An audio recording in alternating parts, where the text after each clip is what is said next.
আমার চোখে পানি চলে এসেছে যখন খুব সুন্দর করে তারা জুলাইয়ের গানগুলো এখানে গেয়েছিল। আমি নিজেও অনেক বেশি আবেগ আপ্লুত হয়ে গিয়েছিলাম, আমি কথা বলতে পারছিলাম না, আমার গলা ভারী হয়ে আসছিল। কারণ এই গানগুলো একটা সময় বা জুলাই পুরোটা সময় জুড়ে আমাকে খুব ইন্সপায়ার করেছে।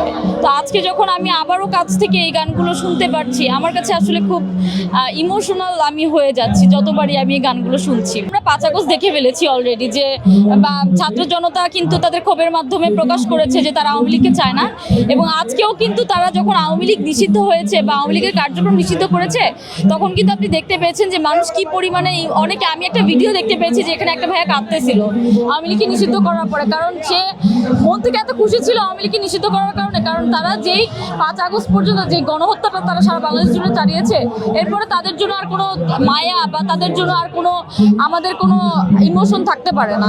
সো ওই জায়গা থেকে আমি বলবো যে ছাত্র জনতা অবশ্যই অনেক খুশি, সকলে অনেক বেশি হ্যাপি এই জায়গাতে। এবং আমি দেখতে পেয়েছি প্রত্যেকে, এটা যেহেতু একটা মুক্ত আয়োজন করা হয়েছে সকলের জন্য, সবাই এখানে এসেছে এবং তারা খুবই সুন্দর মতো গানগুলো উপভোগ করছেন এবং তাদের জন্য খুব সুন্দর করে খাবারের আয়োজন করা হয়েছে, তারা সেটাও ইনশাল্লাহ উপভোগ করবেন বলে আমি আশা রাখছি। আমাদের কিন্তু একটা ক্ষোভ যে আমরা কখনো আওয়ামী লীগকে আর আসতে দিব না, এই ক্ষোভ আমরা বাস্তবায়ন করেছি।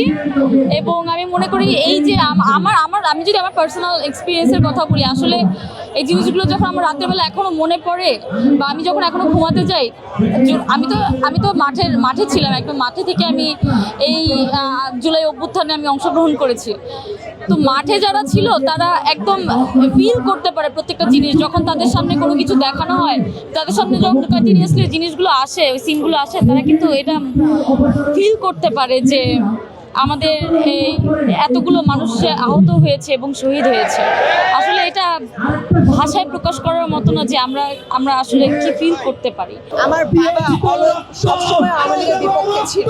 এই বিপক্ষে থাকার জন্য আমার আম্মু যে একটা কলেজে মানে টিচার হিসেবে দায়িত্বশীল ছিল, আমার আম্মুর উপরে নানাবিধ অত্যাচার করা হতো, যেমন পরীক্ষার ডিউটি, তারপর এটা আমাকে বঞ্চিত করা হতো। ইভেন আমার বাবাকে ছদ্মবেশী রূপে, মানে পুলিশ ছদ্মবেশী রূপে আওয়ামী লীগের লোকেরা গুঁড়ো করতে চেয়েছিল, এরকম। তার জন্য আমাকে আমার বাবা গ্রামে অনেক দিন পলাতক ছিল, মানে পালিয়েছিল।